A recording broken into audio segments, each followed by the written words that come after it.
안녕하세요. 사연에 빠지다의 DJ 민영입니다. 사람이 의지를 가지면 못할 일이 없다고 하죠. 저도 그 생각에 찬성하는 편입니다. 하겠다는 의지를 세우고 덤비는 사람을 누가 이길 수 있을까요? 오늘도 두 가지의 사연 준비되어 있으니까 끝까지 함께 해주시고요. 구독과 좋아요 버튼도 꾹꾹 눌러주세요. 그럼 오늘의 사연 시작해 볼게요.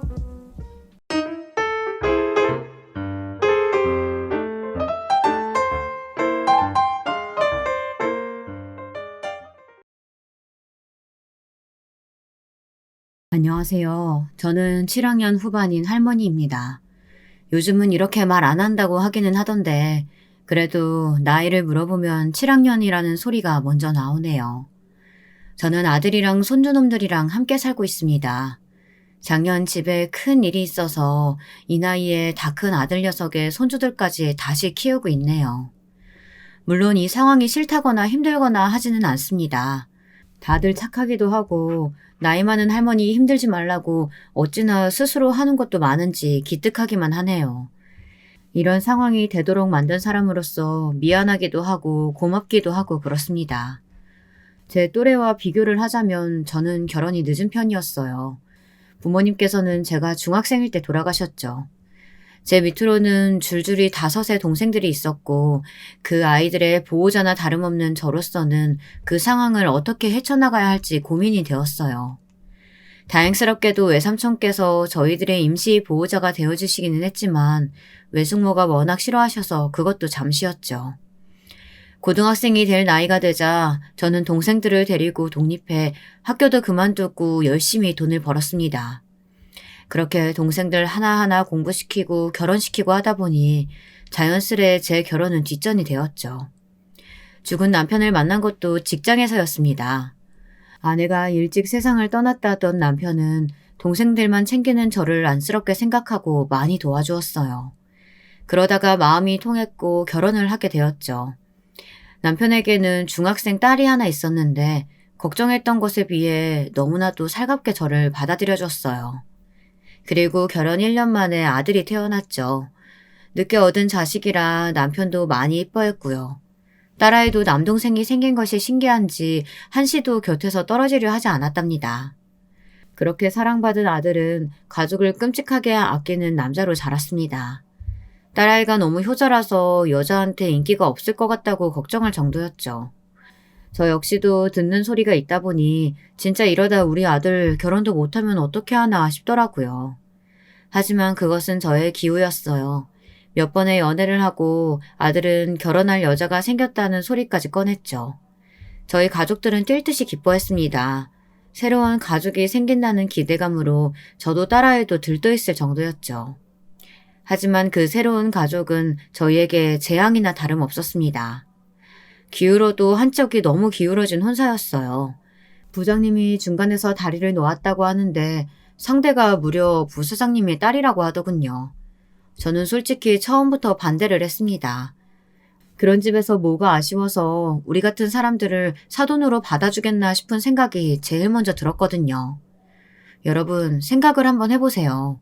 부족한 것 없는 사람들이 가진 것 하나 없는 집안과 사돈을 맺을 이유가 뭐가 있겠어요. 당연히 제 눈에는 아들이 최고지만 그것만으로 결혼을 승낙할 것이라고는 조금도 생각할 수 없었습니다. 그런데 아들은 뭐가 그렇게 좋은지 죽어라 결혼을 하겠다고 하더군요. 세상에 자식 이기는 부모가 어디 있겠습니까? 결국 아들이 원하는 대로 결혼을 진행했죠. 그런데 생각보다는 그렇게 유난스럽지 않더라고요. 우리 쪽을 배려한 것인지 예식도 소규모로 하자고 하시고 예물이나 예단에 대한 부담도 딱히 없었습니다. 처음에 사돈댁에서는 저희 아들을 대릴 사이로 생각하셨다고 하더군요. 그런데 그것도 아들이 강력하게 반발하자 쏙 들어갔고요. 거기다 결혼 준비를 하면서 어머님 불러가며 얼마나 다정하고 애교스러운지 저는 괜히 눈에 색안경을 끼고 본 것은 아닌가 싶어 며느리에게 미안한 마음마저 들었어요.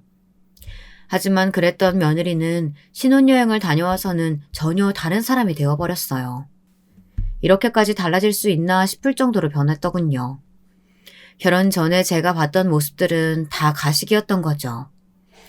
신혼여행에서 돌아온 며느리와 아들이 인사를 온 날은 아직도 생생하게 기억에 남습니다. 저는 집을 쓸고 닦고 아들 내외가 하룻밤 지내고 갈 방을 깨끗하게 정리했죠. 그때까지만 해도 기분이 좋았습니다. 하지만 시간이 지나도 애들한테 연락이 없더라고요. 늦은 오후가 되자 아들과 며느리가 왔죠. 아들은 밝게 웃으면서 신혼여행에서의 일을 이야기해 주더군요. 아들이 행복해 보이는 모습에 저 역시도 가라앉았던 기분이 좋아졌습니다. 문제는 저녁을 먹은 이후였습니다. 갑자기 며느리가 이제 그만 일어나자고 아들을 잡아 끌더라고요. 아들은 당황하며 하루 자고 가는 것 아니냐고 물었어요. 나 잠자리 바뀌면 잘 못 자. 그러니까 우리 집에 가서 자자. 그게 무슨 소리야? 신혼여행에서도 잘 지냈으면서. 그럼 당신은 자고 와. 나는 여기서는 절대 못 자니까. 아들은 그런 말이 어디 있느냐고 정색을 하며 화를 냈지만 며느리는 무조건 집으로 갈 거라고 단호하게 말하더군요. 아들이 뭐가 그렇게 불만이냐고 했더니 며느리가 인상을 쓰면서 하나부터 열까지 다 불편하다고 말하더라고요. 그것도 제가 있는 앞에서 말이죠. 식사 시간 내내 얼마나 불편하고 힘들었는지 당신 못 봤어? 나 제대로 먹지도 못했어. 어머님, 진짜 제가 이런 말은 안 드리고 싶은데요. 제가 돌려 말하기를 못해서요. 무슨 음식간을 그렇게 세게 하세요? 누가 요즘 그렇게 먹어요? 그렇게 먹다가는 죽어요, 죽어. 당신 지금 무슨 소리 하는 거야? 음식이 어때서? 말 조심해. 내가 말했지. 직설적으로 말하는 거랑 개념이 없는 거랑은 다른 문제라고. 당장 어머니께 사과드려. 내가 무슨 틀린 말 했어? 그리고 여기서 어떻게 자라는 거야? 매트리스도 엉망이고 이불은 어땠는지 봤어? 촌스러운 그 꽃무늬. 징그러워서 어떻게 여기서 자. 당신도 이런 곳에서 구질구질하게 있지 말고 우리 집으로 가자. 아주머니가 저녁 잘 차려주신대. 당신 진짜 이럴래? 아들과 며느리는 제가 앞에 있다는 것도 잊은 듯이 소리를 높이기 시작했죠. 저는 며느리의 말에 정신이 혼미할 지경이라 두 사람을 말릴 생각도 못했습니다. 얼마 전까지 어머님 하고 부르던 그 애교 많은 며느리는 어디로 가고 이런 애가 와 있는 건가 싶었죠. 결국 두 사람의 싸움은 며느리가 혼자서 친정으로 돌아가는 것으로 마무리가 되었습니다. 저는 바보처럼 그 상황에서 얼이 빠져서는 보고만 있었죠. 어머니, 죄송해요. 가끔씩 개념 없는 소리를 해서 저도 미치겠어요. 저것만 고치면 될 텐데. 됐다. 너한테 사과받아서 뭐하게. 너도 그만 세아가 따라가렴. 나는 이만 누워야겠다. 아니에요. 저렇게 막무가내로 행동하는 것도 이제는 고쳐야죠. 내일 가겠습니다. 그럴 필요 없다니까. 시댁에 인사 갔다는 딸아이가 몇 시간 만에 다시 집에 오면 시어른들 걱정하신다. 그러니까 너도 가. 나중에 이야기하고.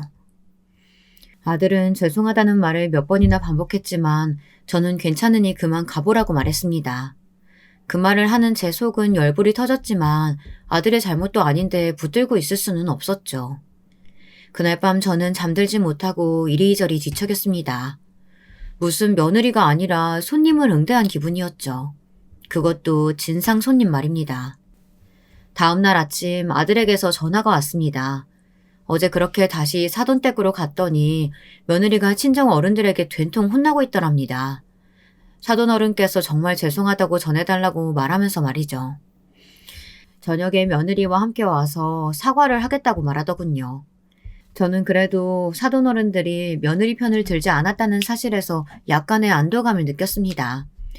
만약 며느리 편을 들었더라면 앞으로 아들의 결혼 생활이 손에 잡힐 것처럼 생생하게 상상이 되더군요. 저녁에 집으로 다시 돌아온 며느리는 죄송하다는 말을 꺼냈어요. 그런데 그 모습이 마지못해 하는 것처럼 보였습니다.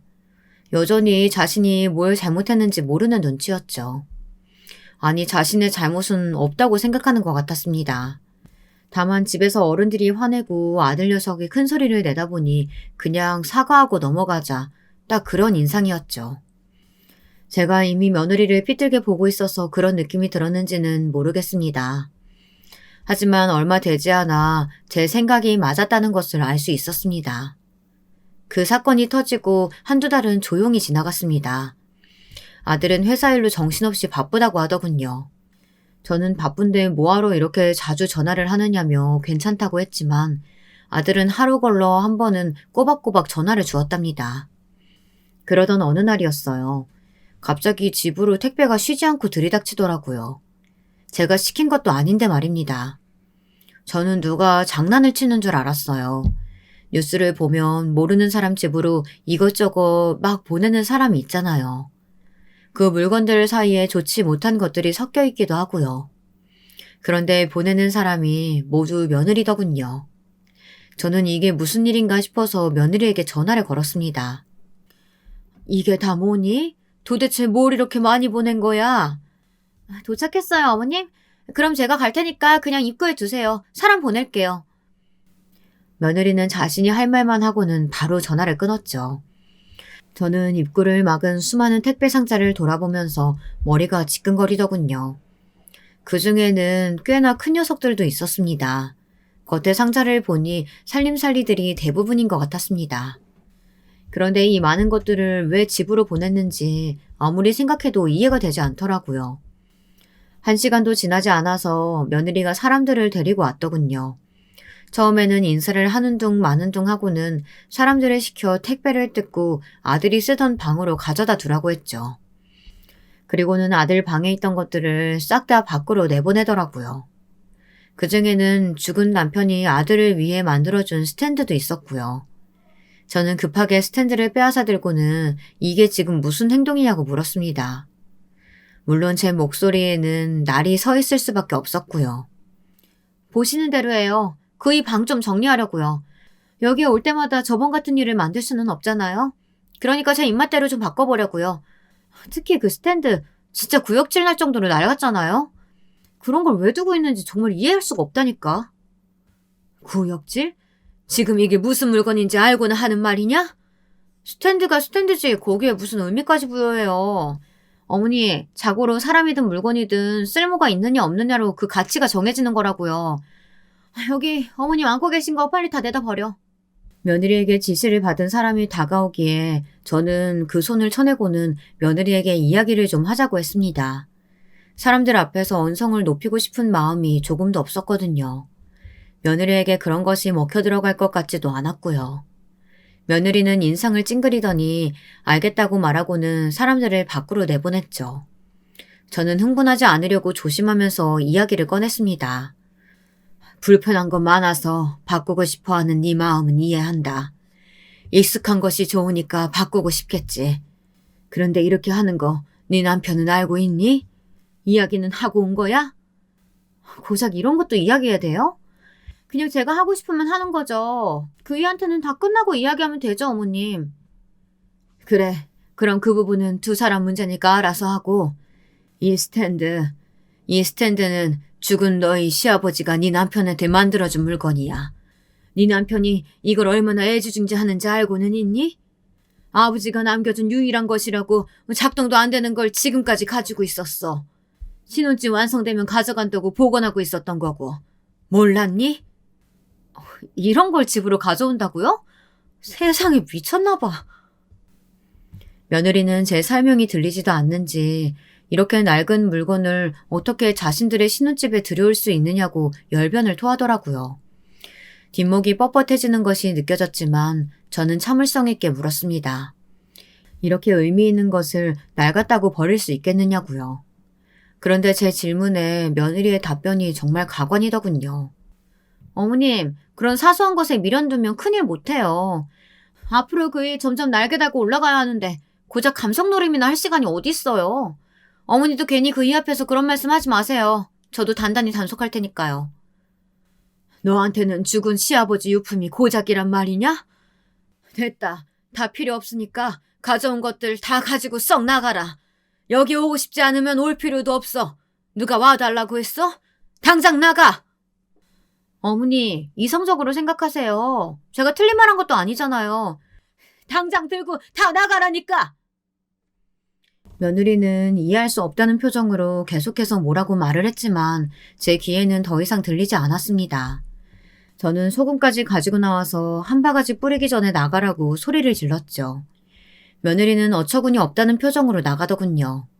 그 와중에 또 택배는 그대로 두고 나가는 것이 화가 나서 저는 가진 힘을 다 동원해 밖으로 내보냈습니다. 며느리가 가고 나서도 화가 가라앉지 않았던 저는 숨을 몰아쉬며 소파에 몸을 기대고 누웠어요. 머리가 지끈거리더군요. 그날 일은 아들에게 말하지 않았습니다. 제 입에 올리기도 부끄러웠거든요. 며느리도 딱히 이야기를 하지 않은 모양이더라고요.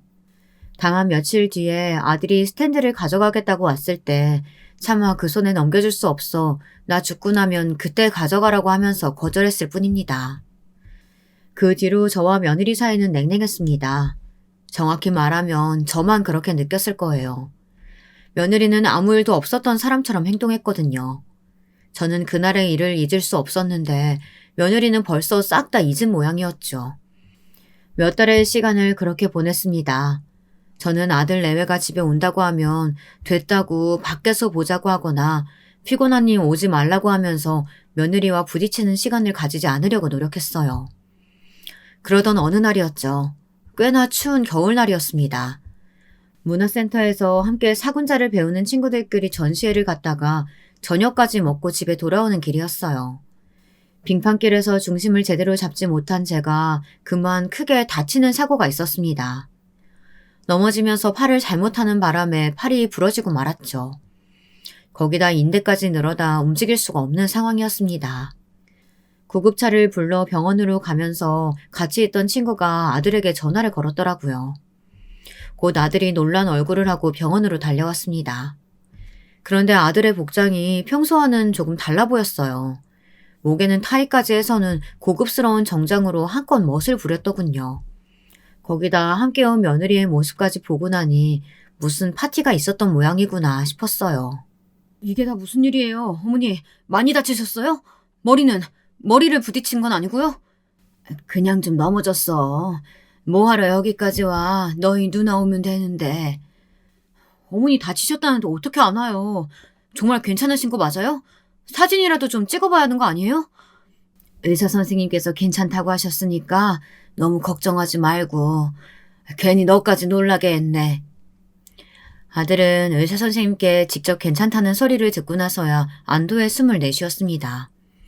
그 모습을 지켜보던 며느리가 뾰루퉁한 얼굴을 하고는 이 늦은 시간까지 밖에 계시면 어떻게 하느냐고 하더군요. 짜증이 잔뜩 섞인 말투로 이야기하는데 너무 꼴보기 싫더라고요.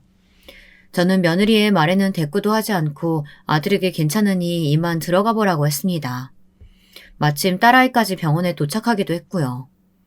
아들은 좀 더 있겠다고 했지만 저는 괜찮다고 떠밀다시피 아들 내외를 내보냈습니다. 며느리가 빨리 돌아가야 한다고 재촉을 했지만 아들은 미련이 남는지 좀처럼 나가질 않았죠. 다음 날 며칠은 더 병원에서 지내며 회복을 지켜보자는 말을 듣고 다행이다 하고 있는데 병실로 며느리가 들어오더라고요. 아직은 냉랭한 사이였기에 반갑게 인사하는 며느리에게 부드럽게 말이 나오지 않았죠. 며느리는 들어오자마자 제게 할 말이 있다고 하면서 시간을 좀 내달라고 말했습니다. 적어도 시어머니 병실에 들어오면서 첫마디로 안부를 묻지는 못할 망정 할 말이 있다고 하는데 참 어이가 없더군요. 이제는 화가 나지도 않을 지경이었어요. 저는 무슨 할 말이 있느냐고 하고 싶은 말 있으면 해보라고 말했습니다. 그랬더니 며느리는 기다렸다는 듯이 가방에서 커다란 봉투를 꺼내 제게 내밀었습니다. 저는 무슨 봉투인가 싶어 안을 열어보고는 깜짝 놀라고 말았어요. 서류 안에는 부동산 계약서가 들어있었거든요. 저는 무슨 의도로 이런 것을 제게 주느냐고 물었습니다. 그랬더니 며느리 입에서는 상상도 할 수 없는 말이 튀어나왔어요.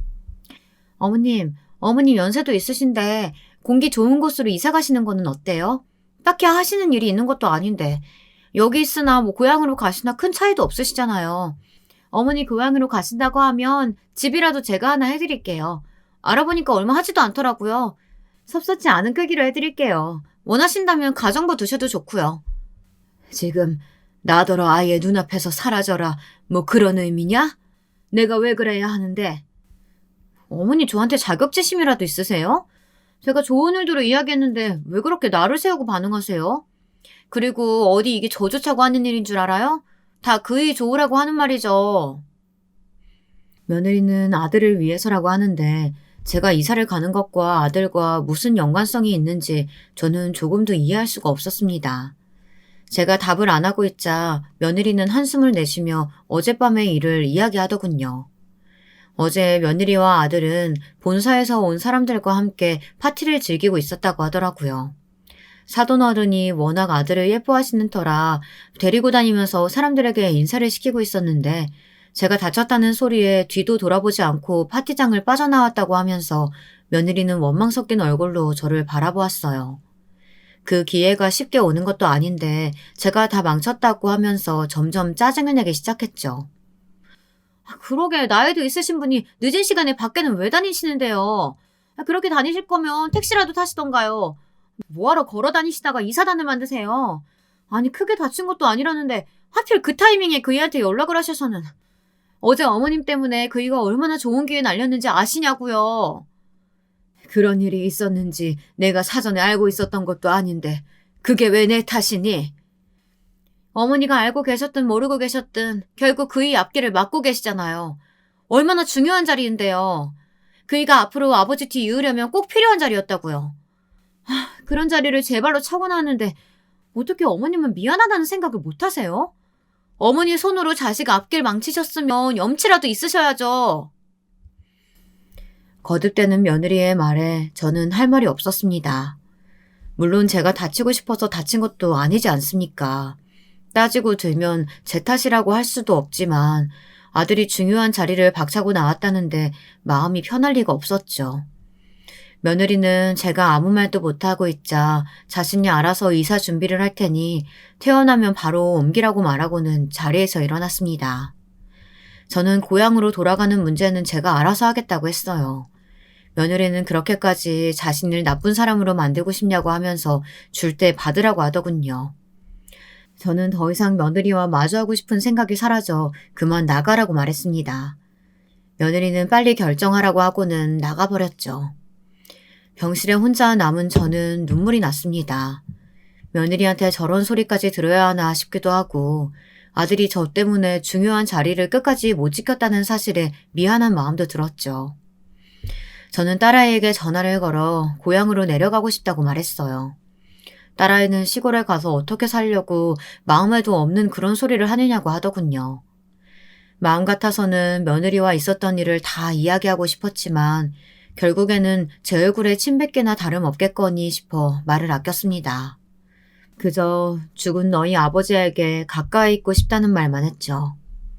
딸아이는 제가 그렇게 말하면 반대할 명분이 없지 않느냐고 투덜거리더니 자신이 알아보겠다고 하더군요.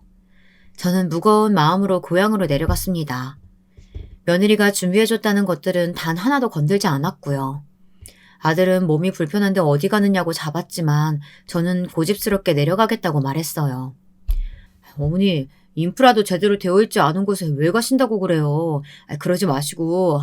여보, 아버님 가까이 있고 싶으시다잖아요. 그럼 마음 헤아려 드리자고요, 우리가. 며느리는 가증스럽게 아들을 위로하며 부드럽게 말했습니다. 어찌나 자연스럽게 가증을 떠는지 차라리 배우를 했어도 성공을 했겠다 싶더군요. 며느리는 아들에게 자주 사람을 보내 제 생활에 불편함이 없도록 하겠다는 말로 아들을 달래고는 저를 바라보았습니다. 저는 1분 1초도 며느리와 시선을 맞추고 싶지 않아 아직 완벽하게 낫지도 않은 몸으로 딸아이의 차례에 올라타고서는 밖으로 눈길 한 번 주지 않았어요. 그렇게 자의반 타의반으로 고향에 돌아온 저는 한동안 마음이 힘들었습니다. 며느리의 말이 머릿속에서 떠나지를 않았거든요. 그래도 시간이 약이거니 하고 오랜만에 돌아온 고향에서 조금씩 기운을 차리고 있었죠. 며느리 말이 틀린 것은 아니었는지 제가 고향으로 내려오고 나서 얼마 지나지 않아 아들이 승진을 했다는 소식을 들었습니다. 동기 중에서는 독보적이라고 하더군요. 운이 트였기 때문에 앞으로 더 잘 될 것이라고 말하는 며느리를 보면서 저는 뭐라 할 말이 없었습니다. 아들이야 그 말의 의도가 무엇인지 모르고 있었겠지만 저는 정확하게 알고 있었기 때문이죠.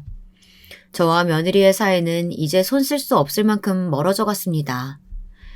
그랬던 저희 둘이 결국 파국으로까지 가게 된 것이 바로 작년의 일 때문이었어요. 첫 시작은 아들이 제게 건강검진을 받아보는 것이 어떻겠느냐고 권하면서부터였습니다. 저는 아픈 것도 없는데 무슨 건강검진을 받는다고 하냐며 괜찮다고 했지만 아들은 이번이야말로 꼭 받게 하겠다고 하더니 병원 예약까지 잡았더라고요. 딸아이도 계속 미루지 말고 받아보라고 성하기에 못 이기는 척 올라왔죠. 아니, 무슨 검사할 것이 그렇게나 많은지 건강검진이 끝나기도 전에 기운이 없어 쓰러지겠더라고요. 진이 다 빠지는 것 같았죠. 겨우 검사를 끝내고 다시 고향으로 내려가려는데 이번에는 딸아이가 며칠만이라도 좀 있다 가는 것이 어떻겠느냐고 잡더라고요. 최근 가게를 재오픈했는데 저더러 구경도 할 겸 자기랑 있자고 말이죠. 저야 오랜만에 딸아이 얼굴도 보고 하니 좋아서 그렇게 하겠다고 했습니다. 처음에는 일주일이었는데 어느새 한 달이라는 시간이 지나갔어요. 그 사이에 건강검진 결과가 나왔는데 갑상선 쪽에 혹이 있어 재검이 필요하다고 하더라고요. 악성일 수 있을 것 같다는 그 말을 듣는데 하늘이 무너지는 기분이 들었습니다. 수술을 하면 좋아질 것이라고는 하지만 그래도 당사자 마음이 어디 그렇습니까? 더 큰 병이 되는 것은 아닌가 조마조마했죠. 사돈댁에서도 이런 제 사정을 듣고는 빠르게 수술을 받을 수 있도록 편의를 봐주셔서 다행히 수술은 잘 끝났습니다.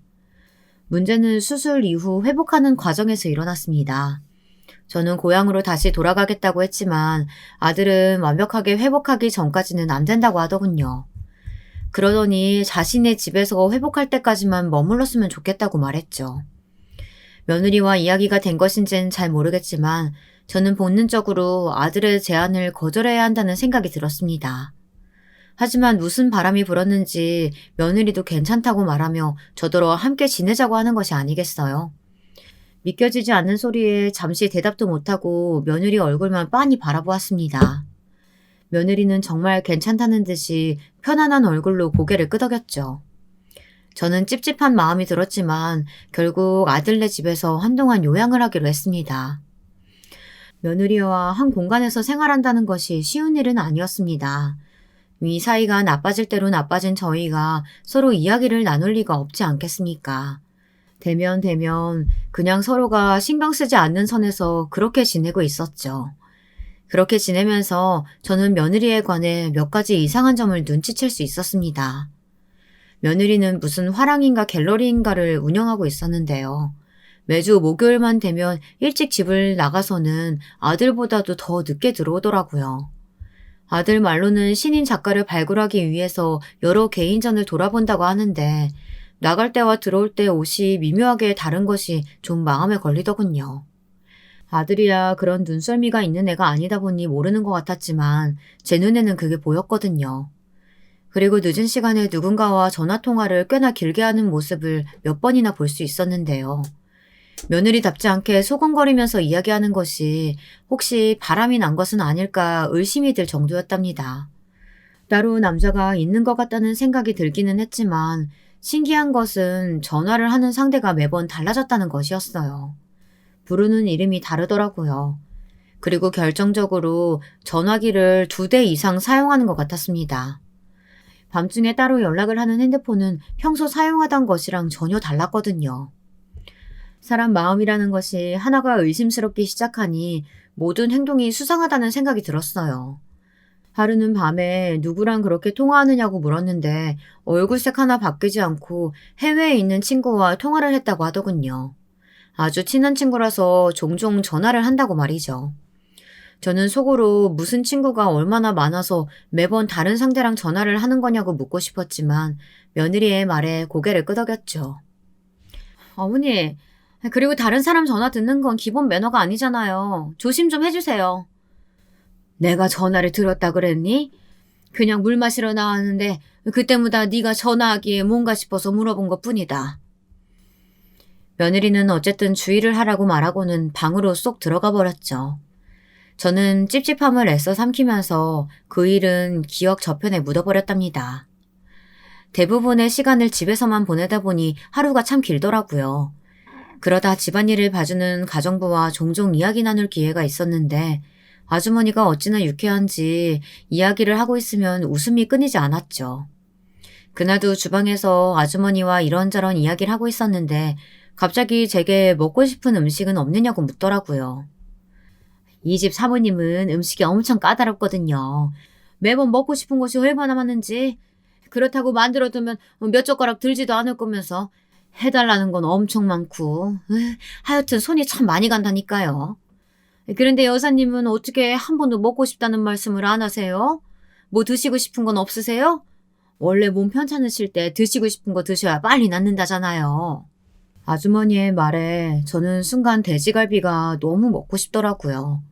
죽은 남편이 제 생일만 되면 미역국 대신에 돼지갈비를 만들어줬었거든요. 남편의 기일이 다가와서 그런가 남편이 해준 돼지갈비가 너무 생각났습니다.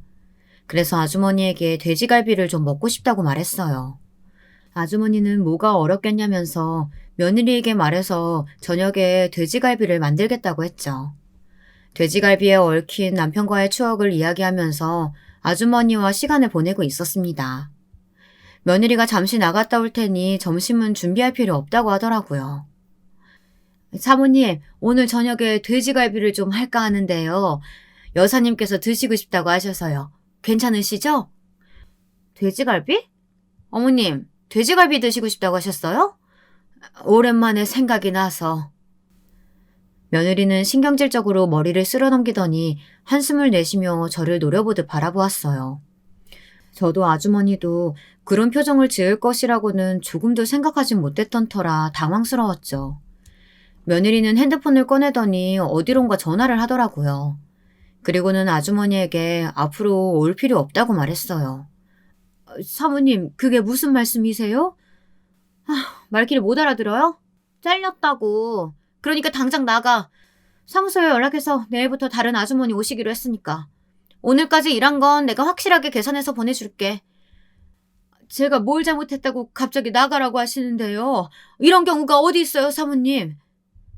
주인이 누군지도 모르는 개를 내가 왜 키워야 하는데? 며느리는 고개를 빳빳하게 쳐들고는 더 이상 귀찮게 하지 말고 나가라고 했죠. 아주머니는 사람을 어떻게 개랑 비교하느냐고 소리를 질렀어요. 저는 지금 이 상황이 전혀 이해가 되지 않아 입만 딱 벌리고 서 있었죠. 내가 틀린 말 했어? 누구한테 고개 숙여야 할지도 모르고 나대는데 내가 내 돈 주고 일 시킬 이유가 없잖아. 그리고 어머님, 돼지갈비라뇨. 어머님이 집에서 하시는 일이 뭐가 있다고 고기를 먹고 싶단 소리라세요?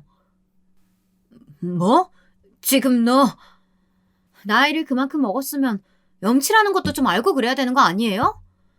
제가 이만큼 양보해서 저희 집에서 지내게 해줬으면 죽은 듯이 지내던가.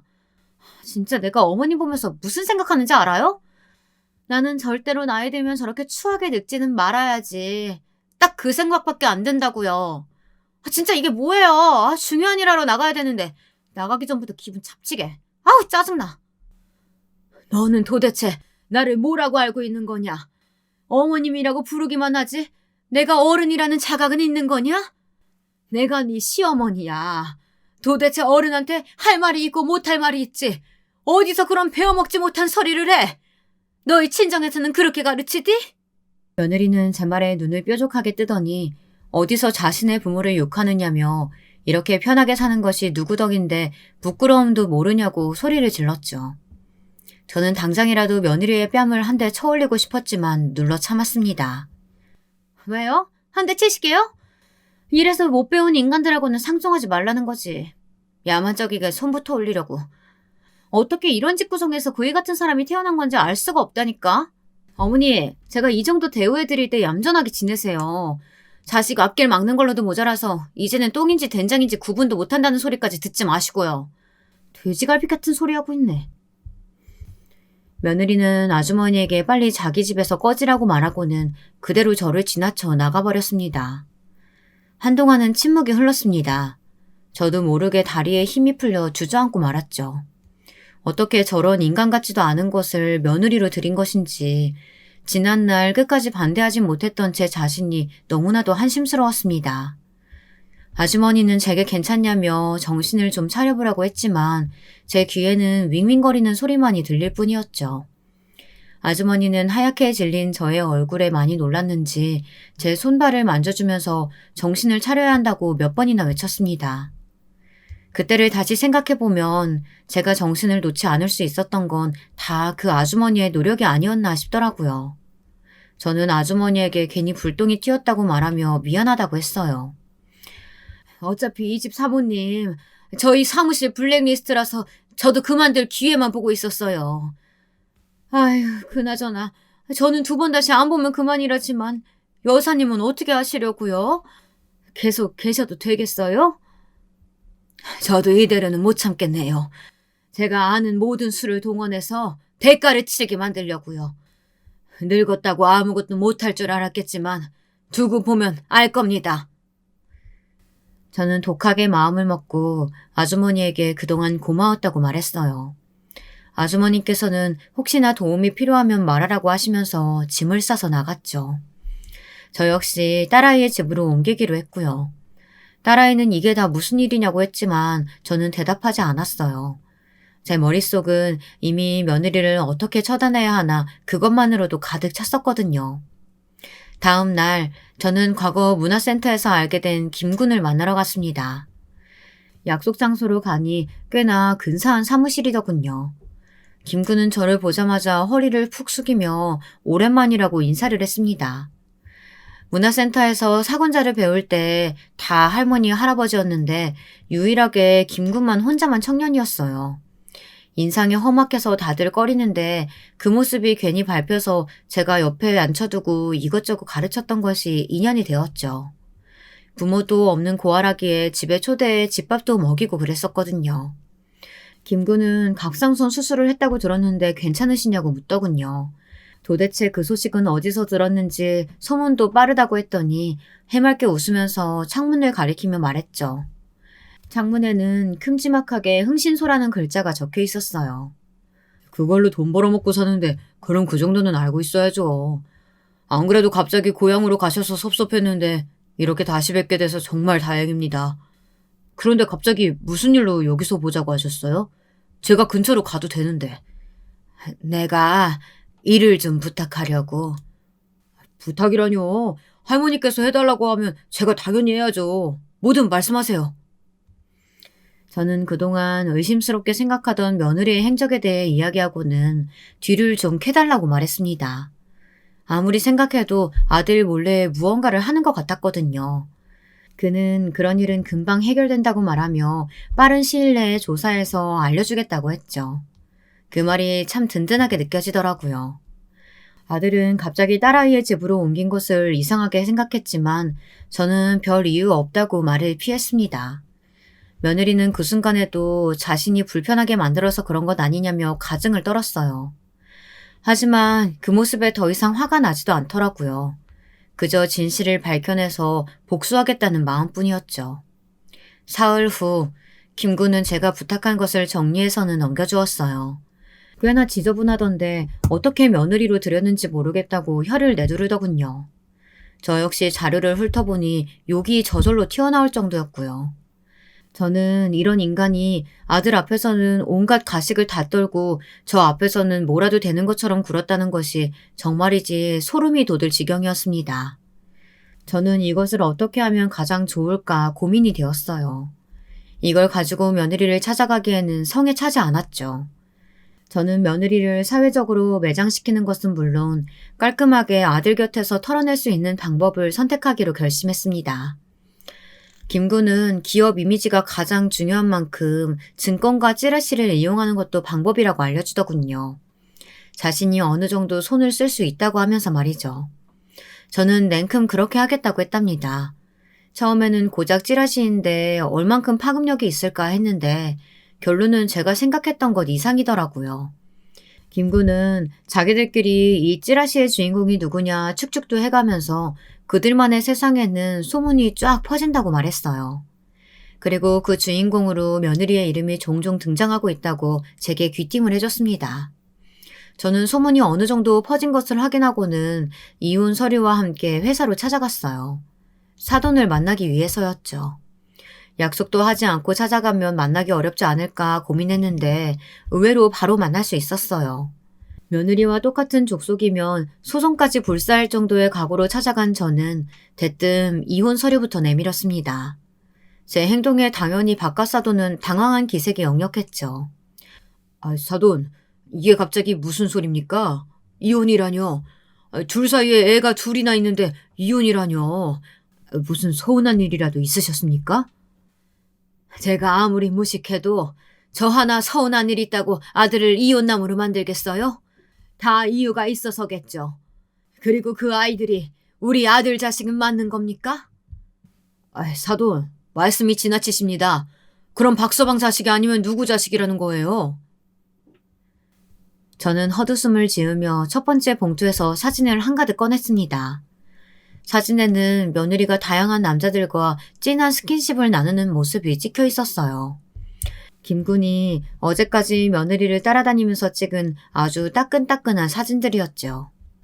박가사도는 튀어나올 정도로 크게 눈을 뜨고선 사진을 떨리는 손으로 들어올렸습니다. 그 모습에서 박가사도는 며느리의 이런 미친 짓을 잘 모르고 있었음이 분명하구나 싶었어요. 그 댁따님은 신인 화가 발굴을 무슨 호스트바에서 하시나 봐요. 한두 군데를 다니는 게 아니던데요. 알아보니 호스트바에서 아주 큰 선으로 유명하시던데 이렇게 다니는 며느리 속에서 태어난 애들이 우리 손주가 맞을지 의문이네요. 이걸 도대체 사돈께서는 이런 걸 어떻게 손에 넣으신 겁니까? 그게 중요한 게 아니죠. 벌써 놀라시면 안 됩니다. 호스트바에서 즐긴 것 따위는 아무것도 아니니까요. 아마 최근에 엄청난 찌라시가 돌았다는 사실 들어보셨을 텐데요. 박가사도는 제가 찌라시 이야기를 꺼내자 잠시 무언가를 생각하더니 벌떡 자리에서 일어났습니다. 저는 지금 생각하고 있는 것이 이것이 맞냐며 두 번째 사진을 탁자 위로 쏟아냈죠. 두 번째 사진은 처음보다 좀 더 농도 짙은 스킨십이 이어지고 있었어요. 다만 첫 번째와 다른 것이 있다면 두 번째 보여준 사진에는 처음부터 끝까지 며느리와 한 남자만 등장한다는 것이었죠. 사진을 확인한 박가사도는 몸을 휘청이며 제대로 서 있지도 못했습니다. 당연히 그럴 것이 그 사진에 등장하는 남자는 며느리와는 사촌지간이더라고요. 입양을 했기 때문에 피는 섞이지 않았다고 해도 엄연히 같은 족보에 있는 사이인데 그게 정상적인 관계는 아니죠. 김군이 찌라시에 올린 내용도 바로 이 점이었고요. 박가사도는 당장 며느리를 불러오라고 소리를 질렀습니다. 그리고는 고개를 푹 숙이고는 아무런 말도 하지 않았죠. 얼마 지나지 않아 제가 왔다는 소리를 들었는지 아들이 올라왔더군요. 아들은 난장판이 된 방을 가만히 보더니 바닥에 흩어진 사진을 줍기 시작했어요. 저는 당장이라도 아들을 말리고 싶었지만 언젠간 아들도 알아야 할 상황이란 생각에 가만히 아들의 움직임을 눈으로 쫓기만 했죠. 아들은 그 자리에 서서 사진을 뚫어져라 바라만 보더군요. 곧 며느리가 들어왔습니다. 저를 본 며느리는 예상치 못한 인물이 등장했다는 생각이 들었는지 눈을 동그랗게 뜨고 보더군요. 물론 그것도 잠시 무슨 일로 자신을 불렀느냐고 밝은 소리로 말했죠. 그때까지도 아들은 가만히 사진만 보고 있었어요. 며느리는 아들에게 다가가 무슨 일이냐고 물었어요. 바로 그때였어요. 아들은 조용히 사진을 구기고는 며느리를 똑바로 바라보더니 공기가 찢어지는 소리가 날 정도로 크게 손을 휘둘러 며느리의 뺨을 내리쳤어요. 귀가 아플 정도의 소리가 울리고 그와 동시에 며느리의 째지는 고함 소리가 울렸어요. 며느리는 맞은 뺨을 부여잡고 이게 무슨 짓이냐고 소리를 질렀죠. 아마 박가사돈이 곁에 있다 보니 더 기세등등한 것 같았어요. 아들은 말없이 반대쪽 손을 올렸죠. 저는 다급하게 아들의 팔을 붙들고는 그럴 가치도 없는 사람이라고 말하며 말렸습니다. 며느리는 가만두지 않겠다고 아들에게 삿대질을 했지만 아들은 굳은 표정으로 며느리를 노려보고만 있었죠. 이제 며느리는 박가사돈을 바라보며 왜 가만히 있는 거냐고 소리를 지르기 시작했어요. 박가사돈은 비틀거리며 몸을 세우더니 며느리에게 다가가서 반대쪽 뺨을 거칠게 내리쳤죠. 그제야 며느리는 무언가 잘못되어 간다는 생각이 들었는지 겁에 질린 얼굴을 하곤 박가사돈과 저희를 번갈아가며 바라보았습니다. 내가 우리 아들 걸림돌이고 방해물이라 그랬지? 내가 보기에는 너 같은 거 만난 것이 우리 아들 인생에서 가장 최악의 순간일 거야. 고작 한다는 짓거리가 호스트바에서 남자나 바꿔 끼고 다니는 거냐? 거기다 그걸로도 모자라서 사촌이랑 붙어 먹어? 저는 며느리의 면전에다 제가 가지고 온 사진을 뿌리며 소리를 질렀습니다. 며느리는 허겁지겁 사진을 확인하더니 그대로 바닥에 주저앉더라고요.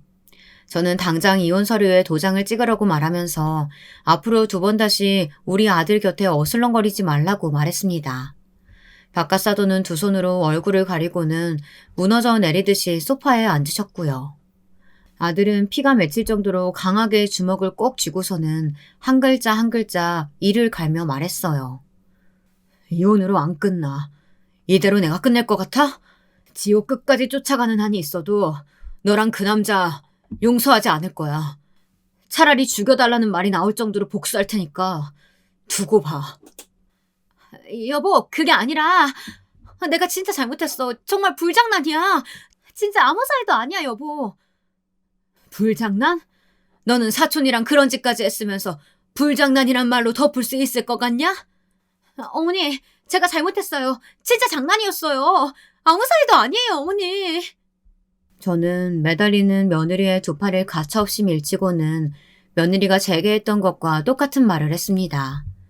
사람이 염치가 있어야지. 남의 자식 앞길을 그렇게 망쳤으면서 어디서 용서해달란 말이 나와? 가시죠, 어머니. 더 이상 상종할 필요도 없어요. 아들은 본인도 충격으로 힘들 텐데 제 손을 잡고 부사장실을 나섰습니다. 등 뒤로 며느리의 울부짖는 소리가 들렸지만 저희의 발걸음은 그 어느 때보다 힘찼죠. 그 뒤로는 여러분이 상상하시는 것처럼 아들은 며느리와 이혼을 했습니다. 손자들에 대한 유전자 검사를 의뢰했는데 2 아이 모두 아들의 자식은 아니었습니다. 심지어 2 아이의 아버지도 서로 달랐고요. 하지만 아들은 아이들만큼은 자신이 키우고 싶다고 말했어요. 자기 핏줄은 아니지만 지금껏 자식이라고 생각하고 키워왔다며 앞으로도 그 마음은 바뀌지 않겠다고 하더군요. 당연히 쉬운 일은 아니겠죠. 아이들을 볼 때마다 며느리를 생각할 거고 그럼 죄 없는 아이들이 미워지는 순간도 있을 거예요. 저는 그런 점이 걱정스러워 아들에게 잘 생각하고 결정하라고 했습니다. 하지만 아들은 고집스럽게도 아이들에게는 이런 사실을 알리지 말고 온전히 자신의 아이로만 키우겠다고 도와달라고 하더군요. 하긴 아이들이 무슨 죄가 있겠습니까? 본인이 선택해서 태어난 것도 아닌데. 결국 아들과 저는 아이들에 관한 양육권까지 받아왔답니다. 이 모든 것을 정리하는데 시간이 많이 필요하지는 않았어요. 박가사돈께서 미안한 마음에 아들이 원하는 대로 다 들어주셨던 것 같았습니다. 들리는 말에 의하면 안사돈께서는 충격으로 병원에 실려가셨다고 하더군요.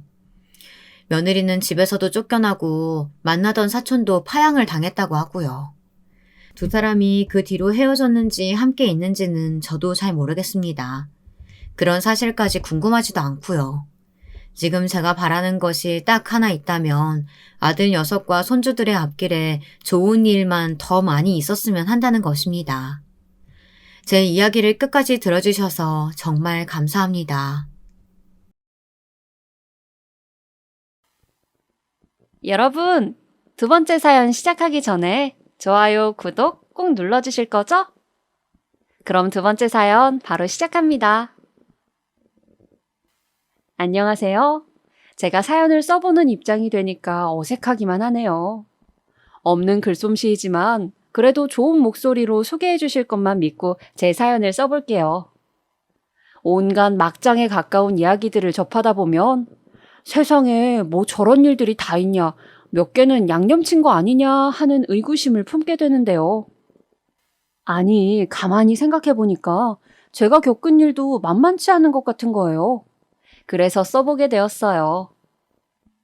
제가 수능 보기 전이었는데요. 저희 엄마께서 점집에 가신 적이 있으셨어요. 혼자 가신 거나 작정하신 것은 아니었고 당시 친하게 지내셨던 이웃 아주머니들이 용한 점집에 가신다고 하니까 따라가신 것이었어요. 이번에 우리 딸이 수능을 보는데 이왕지사 점집에 간다 그러니까 가서 우리 딸 수능 잘 붙는지 대학은 잘 갔는지 이런 것들이나 좀 물어봤으면 좋겠네. 이런 작은 바람을 속에 품으신 채로 말이죠. 그런데 가셨다가 좀 황당한 일을 겪으셨습니다. 주된 손님은 다른 아주머니셨는데 이상하게 무당이 엄마를 자꾸 주시하더래요. 액면가로 따지자면 엄마보다 더 어린 연배였고 기가 엄청 세 보이는 무당이었다고 합니다. 사실 그때 엄마랑 아빠가 사이가 많이 안 좋으신 상태였거든요. 그런데 제가 고3 수험생이니까 부모님 두 분께서 크게 티 안 내시고 누르시고 계셨던 시기라고 합니다. 그래서 엄마는 내심 점집에 들어섰을 때부터 무당이 자꾸 시선을 보내오는 것 같자 배우자 문제를 들킨 게 분명하다고 짐작을 하시고 계셨대요. 하지만 무당은 전혀 다른 얘기를 꺼내들었습니다. 내가 보니까 그 집에는 딸도 있고 아들도 있네? 예? 예, 맞습니다. 딸 하나, 아들 하나, 이렇게 있어요. 바로 맞히시네요. 저희 애들한테 혹시 무슨 일이 있는 걸까요? 다른 건 아니고, 딸이 아마 남자 때문에 팔자가 제법 사나울 거야. 지 어미의 나쁜 기운이 그쪽으로 내려가 버렸거든. 네? 아니, 그게 무슨 말씀이세요? 저희 딸이 남자 때문에 고생이라도 한다는 말씀이신가요? 아유, 지금 저만 해도 애들 아빠랑 사실 사이가 그렇게 좋지 않거든요. 원래 같았으면 그쪽이 죽든 그쪽 남편이 죽든 한쪽은 나가리가 됐어야 돼. 그만큼 둘이 안 맞아. 그런데 딸이 자기 부모의 어긋난 틈을 얼마치 가져가 버렸네. 그래서 자기 부모를 유지시키는 대신 본인이 고생을 좀 하게 되었어. 전혀 생각지도 못한 발언을 듣게 된 엄마는 깜짝 놀라셔서 진짜 그 자리에서 넘어가실 뻔했다고 합니다. 제가 20살 생일이 지나고 나서부터 남자가 꼬일 것이고 마음고생하면서 허송세월을 보내게 될 것이라며 무당이 제법 확신 어린 투로 말을 했다고 합니다. 아이고, 불쌍한 우리 딸. 저 닮아서 남자 보는 눈이 없으면 안 되는데. 그래도 결혼은 잘할까요? 우리 딸 얼마나 심성이 착하고 자기 엄마 아빠한테 잘하는 앤데요. 엄마가 안절부절하자 그때 무당이 엄마의 눈앞에 한 손을 쫙 펴보였다고 해요. 그러면서 이렇게 말을 했대요. 이만큼을 좋게 고생하고 나면 또 모르지. 그럼 진짜 백이 좋은 인연을 만날지. 한 손에는 5손가락이 있었죠. 그러니까 제가 5번의 나쁜 인연을 만나서 그 안에서 마음고생을 크게 할 거라는 얘기였는데요. 엄마는 점집에 다녀오신 후로 이 이야기를 저한테 해주지 않으셨어요. 곧 수능 앞뒀는데 이런 얘기 해줘봤자 마음만 심란하지. 좋은 내용도 아닌데 나 혼자 그냥 속에 품고 있어야겠다. 아휴, 괜히 점집에 따라가서 이상한 소리만 듣고 왔네. 신경만 쓰이기 싫이. 이렇게 다짐을 하셨고 시간이 좀 흐른 다음에야 점집에서 무당한테 그런 얘기를 들었었노라 라고 저한테 말씀을 해주셨던 겁니다. 저는 개인적으로 미신 이런 거 신빙성 없다고 보는 입장인데요. 과연 우연의 일치일 뿐이었는지 여러분께서 제 사연을 듣고 생각들을 한 번씩 해봐 주셨으면 좋겠어요. 자, 첫 번째 인연부터 갑니다. 제가 대학교 재학 시절부터 만났던 남자였습니다. 저보다 3살 많았고요. 연애 초기부터 워낙 서로가 잘 맞았어요. 대신 중간에 감정이 상해서 헤어진 적은 있었습니다. 그러다가 10개월 만에 다시 사귀게 되었죠. 한번 헤어졌더니 서로에 대한 존재감을 명확히 알 수 있었어요. 그래서 다시 사귀게 되었을 때는 사뭇 더 진지해졌습니다. 가벼운 연애가 아니라 결혼을 지향하는 만남이 되어 있었죠. 이 남자랑 결혼을 생각하고 있을 때 저희 부모님은 이혼하신 상태였습니다. 오랜 불화를 겪으신 두 분은 끝내 갈라서기로 하신 것이었죠. 그리고 이 남자 또한 이혼 가정이었는데요. 이 남자가 중학교 1학년 때 부모님이 이혼을 하셔서 그 후로는 쭉 어머님과 살아온 경우였습니다.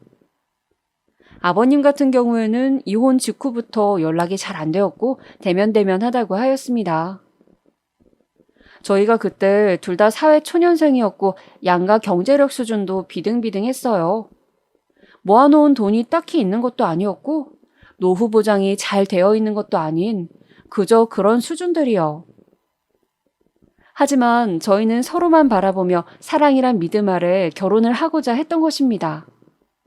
젊었고 앞으로 경제활동을 하면서 돈을 계속 잘 모을 자신이 있었고 대출도 무난하게 받을 수 있을 거라고 생각했으니까요. 정말 여기까지는 아무런 문제도 없었습니다. 그런데 한창 결혼 얘기가 오가고 있던 어느 날 이 남자가 저한테 그러더라고요. 우리 결혼하면 우리 엄마 모시고 살았으면 좋겠어. 여기서 우리 엄마는 너네 엄마를 말하는 것이었죠.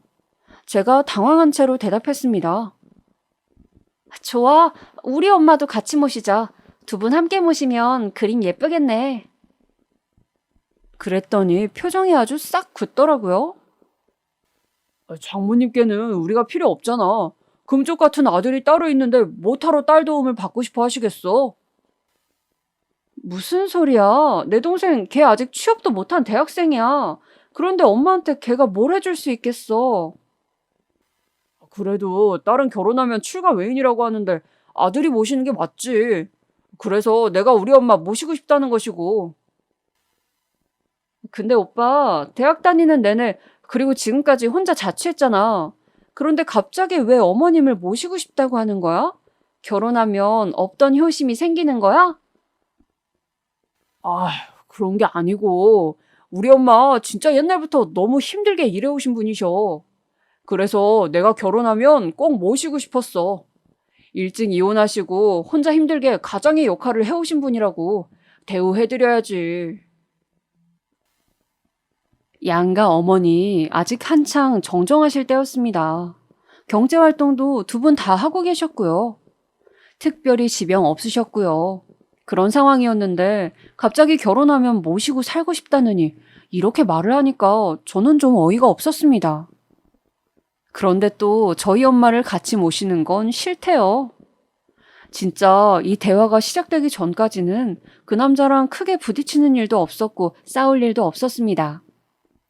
한번 헤어졌던 사이였기 때문에 서로에게 배려하는 마음도 있었고요. 더욱 단단해진 사이로 결혼까지 하려고 했던 것인데 이런 식으로 뒤통수를 맞을 줄은 상상도 못했습니다. 너도 결혼하고 나면 우리 엄마 모실 생각 아니었어? 그게 며느리의 도리잖아. 우리 엄마 남편도 없이 내내 혼자 살아오신 분인데 우리가 무조건 모시고 대우를 해드리는 게 맞아. 누구 엄마는 혼자가 아니래? 우리 엄마도 혼자야. 우리 엄마도 그러니까 같이 모시자고. 왜 그건 안 되겠는데? 너 이런 여자였냐? 정말 실망이 크다. 넌 우리 엄마를 가족으로 생각 안 하는구나. 그럼 오빠는? 오빠는 우리 엄마 가족으로 생각 안 하는 거 아니야? 왜 우리 엄마 모시는 건 싫은데? 장모님은 당연히 앞으로 내 가족이지. 그런데 장모님이랑 우리 엄마가 어떻게 같냐? 우리 엄마는 일찍이 이혼하시고 혼자 살아오신 분인데. 어떻게 같냐니? 그럼 어떻게 다른데? 우리 엄마도 혼자야. 그리고 오빠는 우리 결혼하면 내가 살뜰하게 며느리 노릇하길 바라는 거잖아. 그러면서 본인은 사위로서 책임을 많이 지기 싫은 거잖아. 내 말이 틀렸어? 져줄 문제가 아니었기 때문에 저는 조목조목 저 할 말을 다 했습니다. 그랬더니 점차 그 남자는 말을 잃어가더라고요. 나이 어리고 사회 경험 아직 부족한 저랑 낼름 결혼해서 부려먹기라도 할 작정이었나 보죠. 그 이면을 알게 되니까 정말로 충격이 컸습니다. 인간적인 배신감이 들더라고요. 나는 오빠랑 부부가 되고 싶었던 것이지 시어머니의 며느리가 되고 싶었던 게 아니야. 지금까지 혼자 유유자적하게 살았으면서 결혼하고 나서 효자 노릇하고 싶다는 말이 진짜 웃긴다. 그리고 그 효도 나보고 하라는 거겠지. 나는 그럴 생각 없어. 그러면 뭐야? 지금 나랑 결혼 안 하겠다는 얘기야? 그냥 우리 엄마 모시고 살겠다고 하면 될 것이지. 이게 결혼을 물을 정도의 일이야? 너 대체 왜 우리 엄마를 그렇게까지 모시기 싫어하는 건데? 말이 안 통했습니다. 진짜 이런 남자일 줄은 몰랐어요. 마음이 차갑게 식었고 상대할 가치조차 못 느꼈습니다. 이별 통보했고 계속 추잡하게 연락이 오길래 번호도 차단했어요. 그랬더니 며칠 뒤에 저희 집 앞에 찾아왔습니다. 술에 취한 채로 찾아왔고 저를 보자마자 손찌검을 날리더군요. 마침 집 앞에서 담배를 피우고 계셨던 주민분께서 그 상황 보자마자 끼어들어서 말려주셨고요. 근처에 순찰 중이던 경찰차도 금방 와서 일단락될 수 있었어요. 정말 불행 중 다행이었죠. 완전히 깔끔하게 정리가 되기까지는 시간이 조금 더 걸렸지만 그래도 관계를 청산할 수 있어서 다행이었습니다. 지금 생각해도 놀라운 건 그 대화 이전까지는 그런 낌새조차 못 느껴봤단 사실이었어요. 그 남자와 함께 보냈던 시간들이 전부 오염된 느낌이었습니다. 온통 더럽혀진 기억만 남긴 채 마무리가 되었죠. 두 번째 인연은 꽤나 황당했습니다. 혹시 살면서 주변에 식탐 강한 사람 겪어보신 적 있나요? 저는 바로 이 남자가 해당이었어요. 웃긴 건 또 뭐냐면요. 결혼 준비 이전까지는 이걸 심각하게 체감하지 못했었다는 겁니다. 결혼 얘기가 오가면서부터 이 남자가 본색을 드러낸 거였죠. 사람이 먹는 것 가지고 가장 치사해진다는 게 뭔지 이때 제대로 체감했습니다. 다들 치킨 좋아하시죠? 저희도 치킨을 좋아했던 커플이었어요. 특히 각자의 집에서 데이트를 할 때면 치킨을 시켜다가 TV를 보곤 했습니다.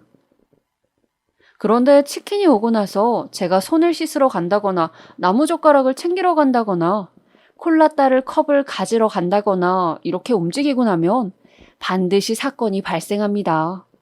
무슨 사건이냐고요? 닭다리 실종 사건이요. 방금 배달 와서 따끈따끈한 그것을 허겁지겁 먹어치우더라고요. 치킨 한 마리 시키면 닭다리가 2개잖아요. 저 움직인 사이에 닭다리를 하나 먹습니다. 그리고 제가 앉을 때면 남은 닭다리 하나를 자기 손에 쥐고 있습니다. 결론은 2개 다 자기가 먹겠다는 거죠. 냉면 시키면 계란이 그 안에 있잖아요. 그러면 그 남자는 꼭 자기야, 내가 면 잘라줄게. 이런 수를 쓰면서 제 몫의 계산을 슬쩍 가져가 버렸습니다.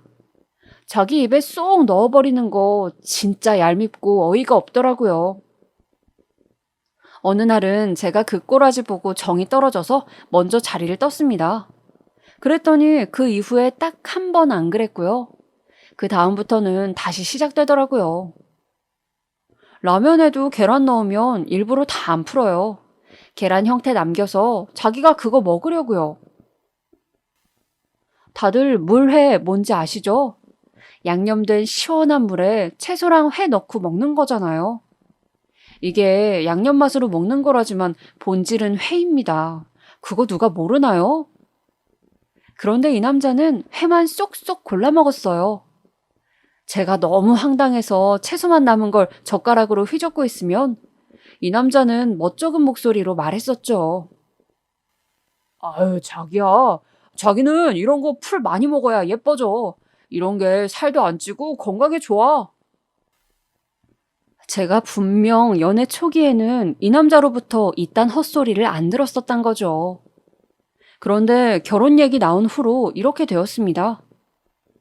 그 전까지는 먹는 걸 참 좋아하네 라는 정도였다면 그때부터는 걸씬 들려서 정신이 나갔나 라는 의심이 들 정도로 변모한 것이었죠. 김치찌개에서도 돼지고기만 자기가 다 골라 먹고 저한테는 국물하고 김치만 떠주는 걸 보고 온갖 정남이가 떨어졌습니다. 진짜 억울했던 게 제가 이런 식탐을 보고 너무 기가 막혀서 따지면 오히려 저를 예민하고 이상한 사람으로 몰아갔다는 사실이에요.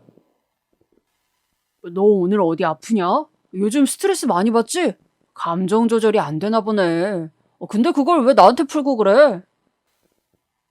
이런 식으로 저를 달래듯 훈계하듯 가르치듯 말을 하니까 당하는 입장에서는 약이 올라 미치겠더라고요.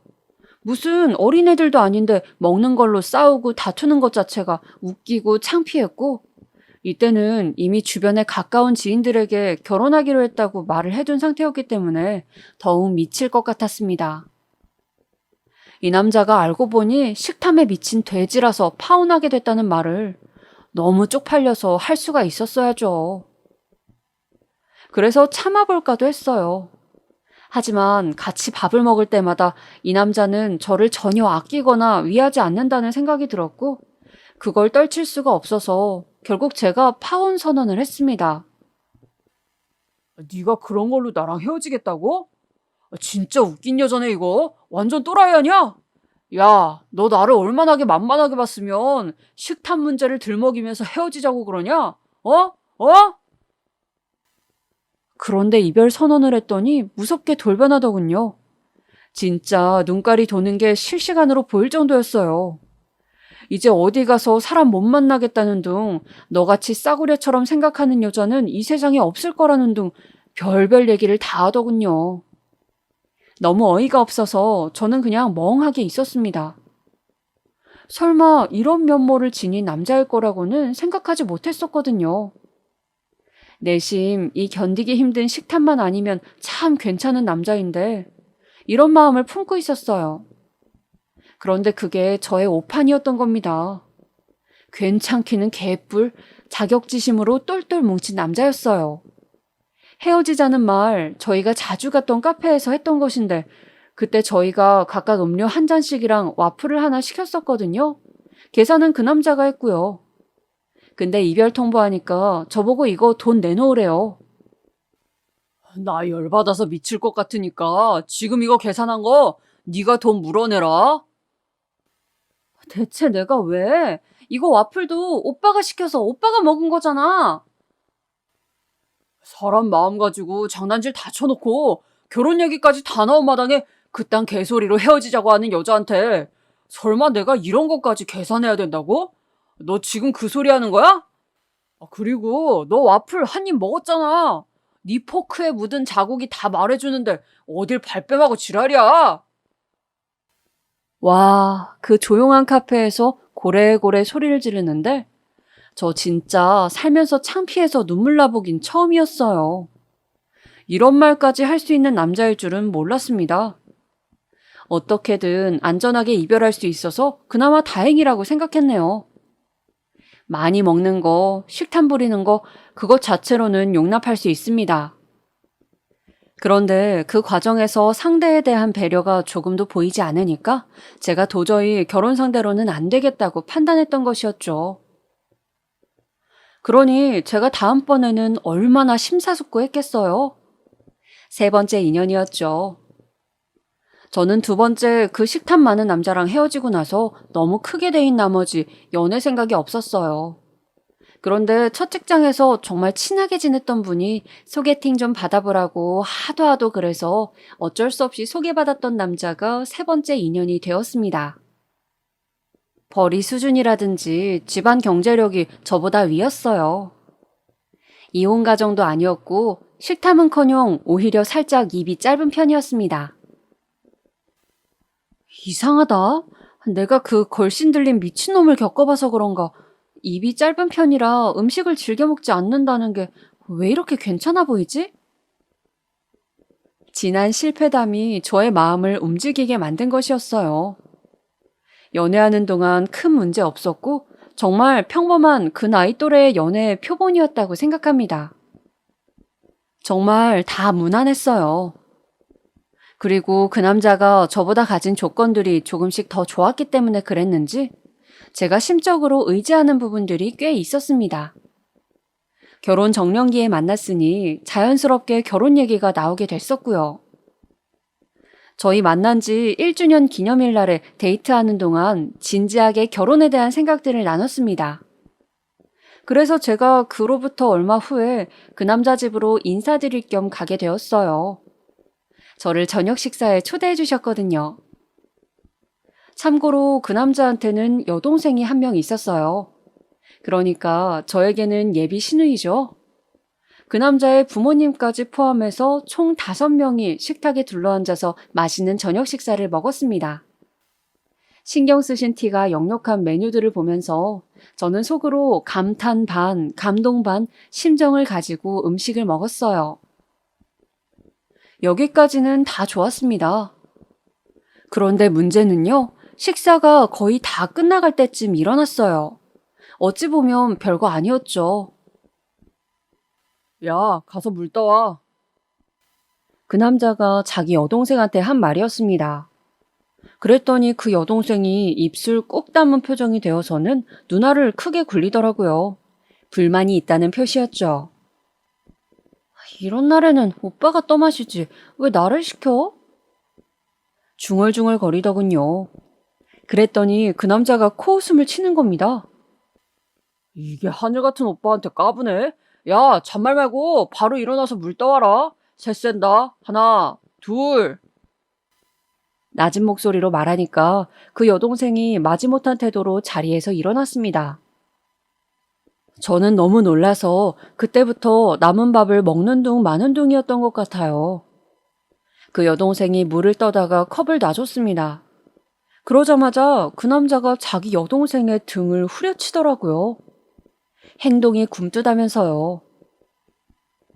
세게 후려쳐서 퍽 소리가 났는데 저만 화들짝 놀랐고 그 여동생은 아픈지 인상 쓰면서 툴툴거리며 자리에 앉고 그런데 그 부모님 두 분은 아무렇지도 않아 하시는 거예요. 당사자인 그 남자가 태어난 건 말할 것도 없었고요. 갑자기 머리가 띵 울리는 느낌이었습니다. 그 자리에서는 그냥 아무 말 안 했고요. 다음날 그 남자한테 그 일을 물어봤습니다. 그랬더니 그 남자 전혀 당황한 기색도 없이 이렇게 말을 하는 게 아니겠어요? 지금은 내가 엄청 봐주고 있는 거야.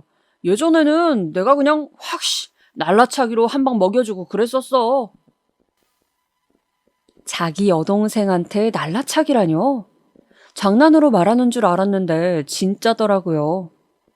태권도 배웠던 경력을 살려서 여동생을 향해 돌려차기 기술도 많이 했었다는 얘기를 자랑스레 떠들길래 그 앞에서 너무 당황스러웠습니다. 머리 때리는 건 기본이라는 대목을 듣고 나서부턴 그 남자가 불편하게 느껴졌어요.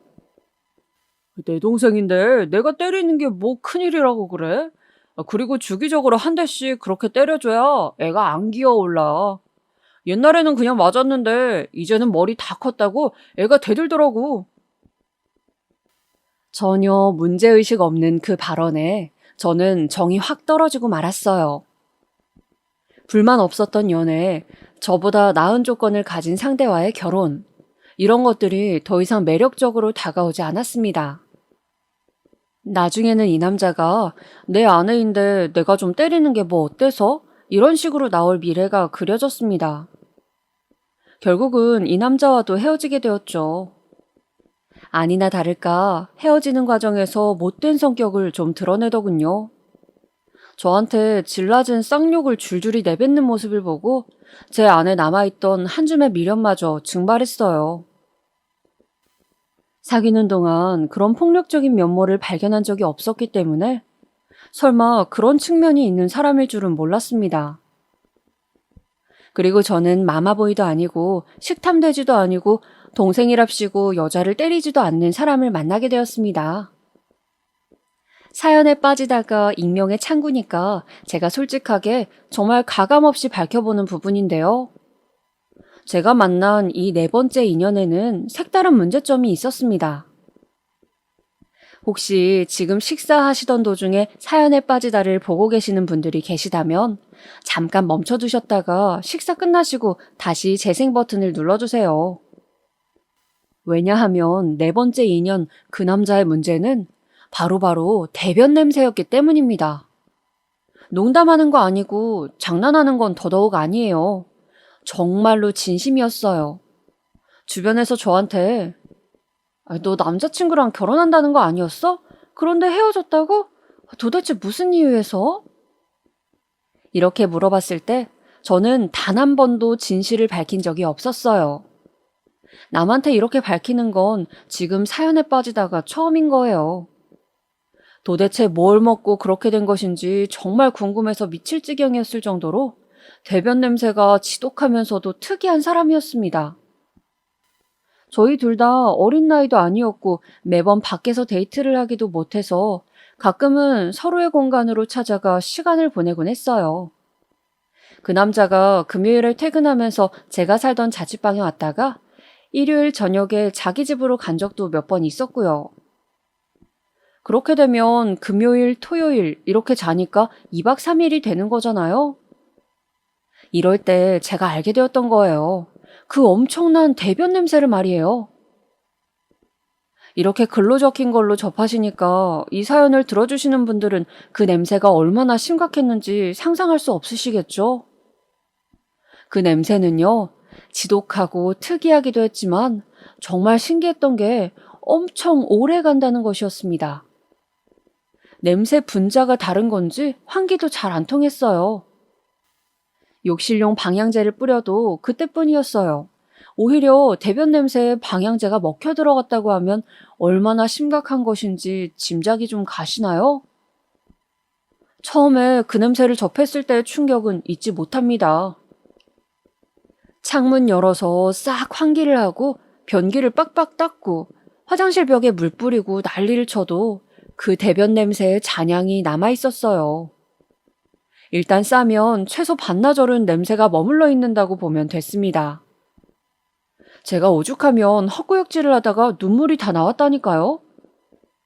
제가 은근히 대변 냄새에 대해서 눈치를 주기 시작했는데 본인은 심각하게 생각 안 하더라고요. 이상하다. 난 잘 모르겠는데 요새 속이 좀 안 좋아서 그런가? 내가 요즘 소화가 잘 안 되긴 해.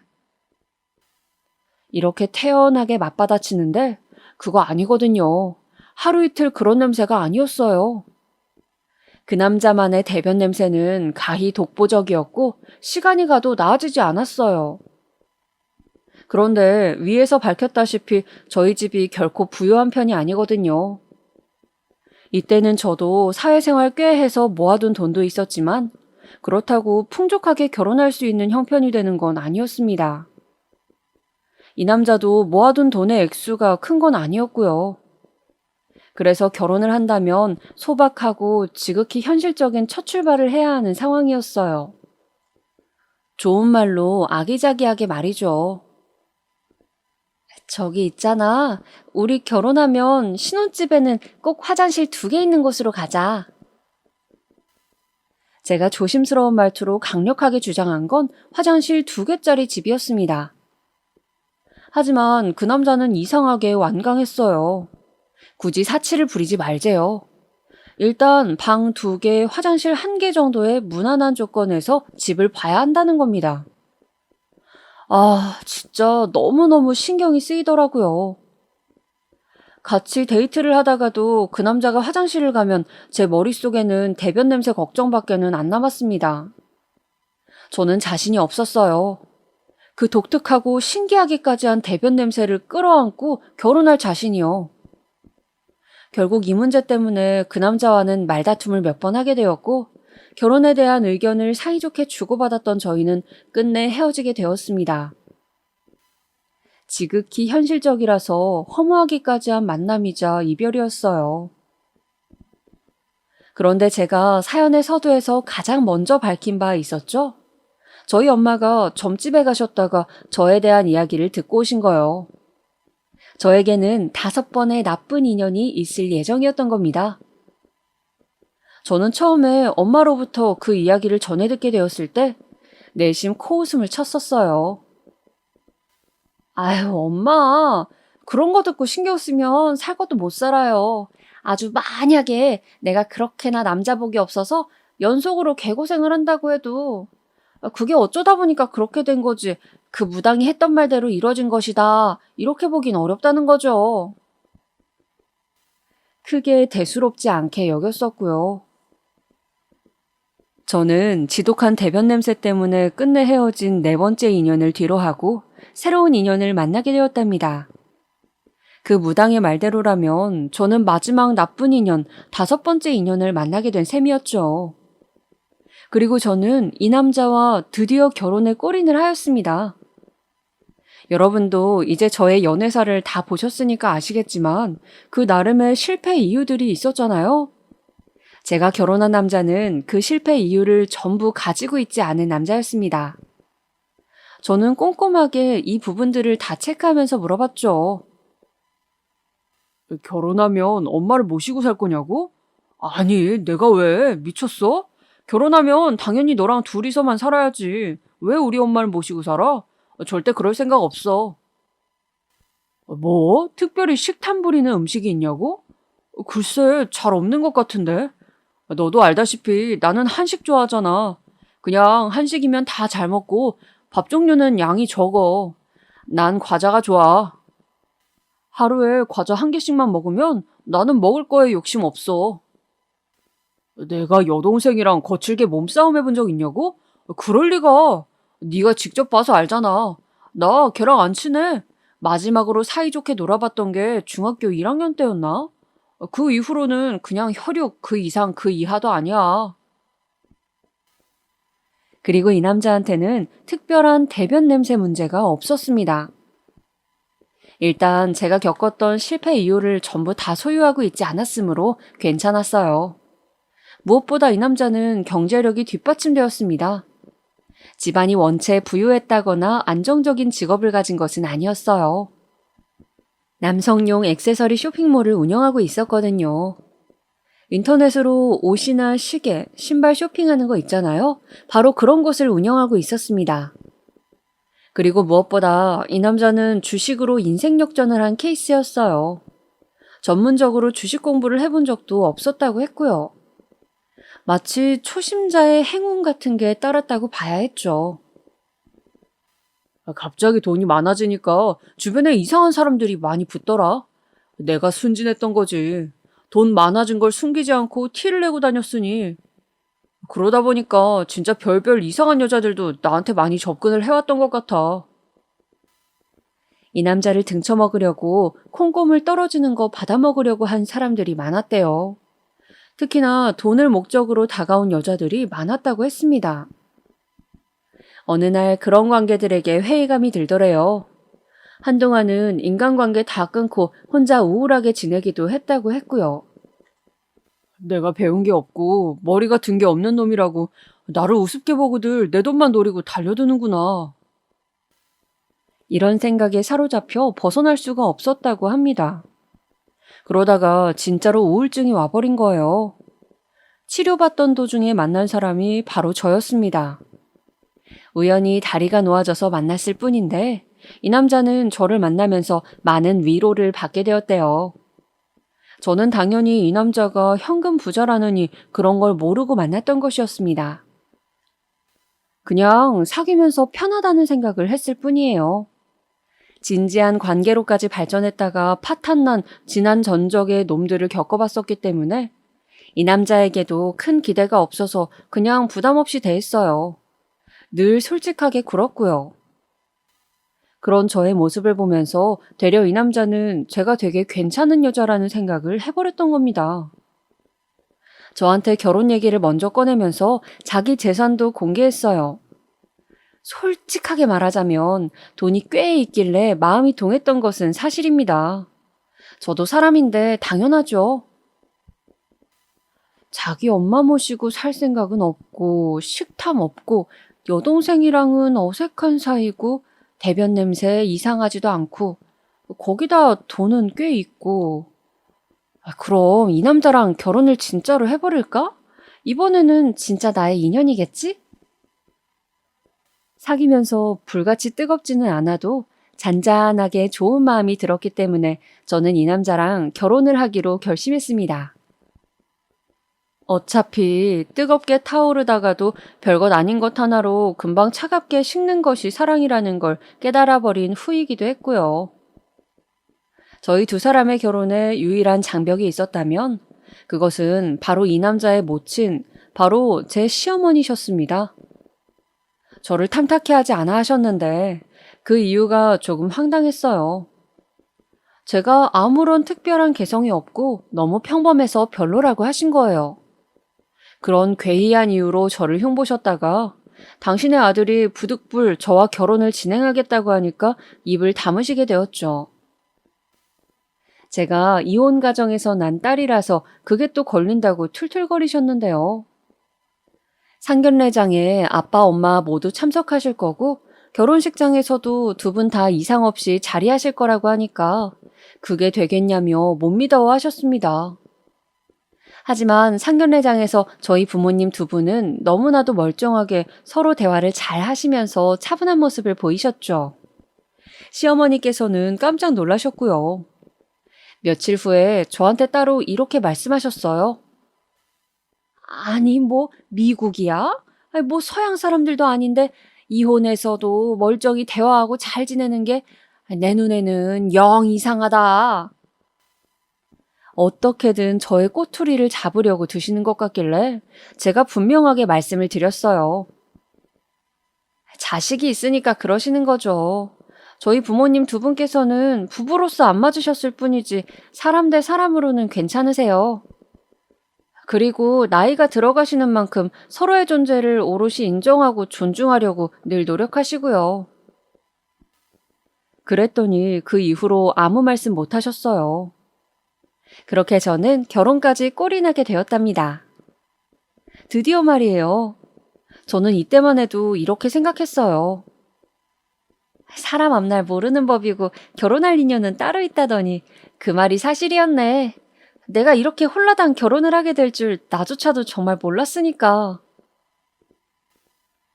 연애 기간이 긴 것은 아니었지만 서로가 참 잘 맞는다는 생각이 들어서 한 결혼이었습니다. 하지만 결혼 생활 초기부터 저는 난관에 봉착하게 되었어요. 어떤 것인지 예상 가시죠? 네, 시어머니 말입니다. 자기 엄마 안 모시고 살 거라는 남자랑 결혼하면 뭐 하나요? 이게 모시고 사는 건지 아닌 건지 가끔은 헷갈리는 시어머니셨던 것을요. 같이 안 사실 뿐이지 간섭이 정말 장난 아니셨습니다. 저한테 하루 한 번씩은 꼭 반드시 무슨 일이 있어도 카톡 메시지를 보내라고 하셨어요. 안부 묻는 차원에서 말이죠. 그리고 일주일에 한 번은 안부 전화를 따로 받길 원하셨습니다. 이것까지는 그렇다고 치는데요. 저도 출퇴근하는 사람이었어요. 직장이 있었다고요. 그런데 직장 생활하는 저한테 시도 때도 없이 연락하시는 것에 스트레스를 많이 받았습니다. 도대체 며느리 들이기 전에는 혼자 심심해서 어떻게 사셨을까 그게 의문이었다니까요. 결혼하고 3개월 차 저희 부부가 각자 아침 식사를 해결하는 걸 아시게 되곤 뒤로 넘어가셨습니다. 이유는 자명했죠. 내 아들한테 왜 아침밥 안 차려주니? 하지만 남편은 고등학교 졸업 이후로는 아침에 따뜻한 쌀밥을 먹어본 게 손에 꼽을 정도로 드물다고 하더군요. 아침에 그런 밥 종류가 먹히는 스타일도 아니라고 했고요. 제가 연애 때 살펴봐도 그런 입맛이 아니었거든요.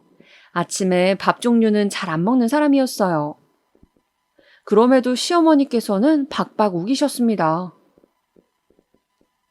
이제 장가 들었으니까 다르게 살아야지. 그게 맞지. 여태까지 따뜻한 밥에 국에 반찬에 이런 아침을 못 먹었으니까 앞으로는 먹어야 될 것 아니니? 너무 어이가 없었지만 시어머니의 말씀 그 일부에는 저도 동의가 들었어요. 어떤 일부냐면 장가 들었으니까 다르게 살아야 한다는 대목이었습니다. 남편은 컴퓨터를 너무너무 사랑하는 사람이었어요. 결혼 직후에는 안 그랬는데 시간이 좀 지나자 본색을 드러내면서 컴퓨터에 미쳐서 살았습니다. 한번 게임을 시작하면 4시간은 기본이었어요. 어떨 때는 아예 밤을 새가면서까지 게임을 하기도 했죠. 업무적으로 컴퓨터를 하는 거면 제가 뭐라 안 그랬겠죠. 그런데 게임에 푹 빠져서 그놈의 헤드셋 귀에다 끼고 제가 뭐라고 말을 해도 들리지 않으니까 저의 존재는 완전히 뒷전이고 그 꼬라지를 보기 싫었던 거예요. 이건 뭐 부부인지 아니면 한 집에 사는 남남의 동거인일 뿐인지 구분이 안 가더라고요. 그러다가 제가 결혼 7개월 차에 임신을 하게 됩니다. 그리고 정말 안타깝게도 제가 그때 직장에서 스트레스를 받는 일이 좀 있었거든요.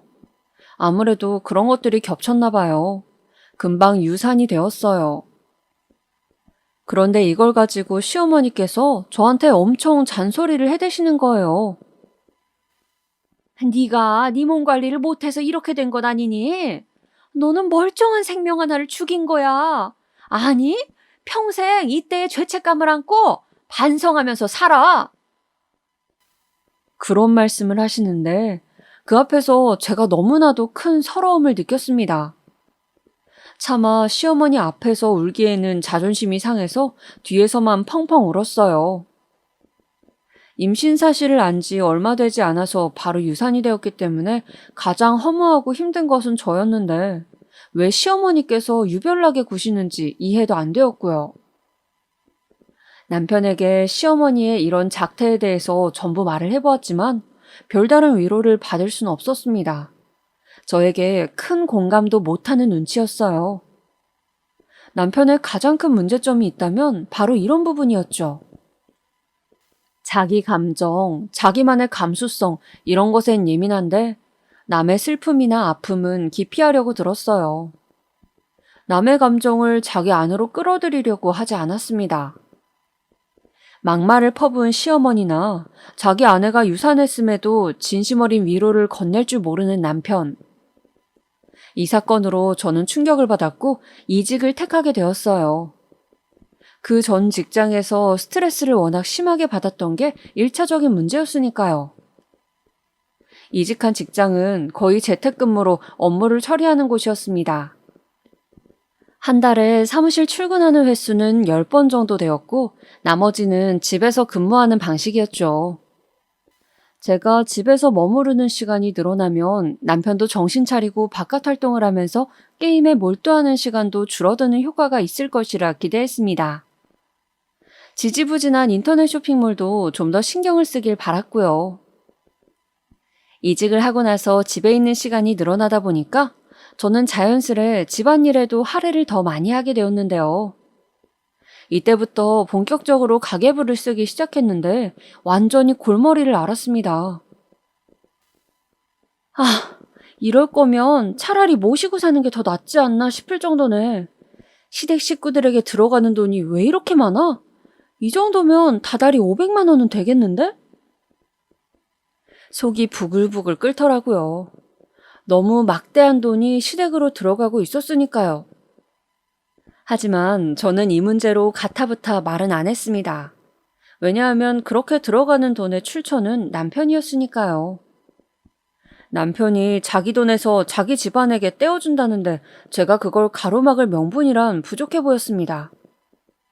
한쪽이 경쟁력으로 기우는 결혼을 하면 이게 문제인 것 같았어요. 확실히 주도권, 발언권이 돈이 더 많은 쪽에게 있다는 느낌을 지울 수가 없었죠. 시댁에 들어가는 그 큰 돈 아껴서 열심히 모으거나 재테크를 하면 저희 부부의 미래에 더 도움이 될 거라 생각했지만 어차피 씨알도 안 먹힐 것 같아서 저는 말을 참고 있었습니다.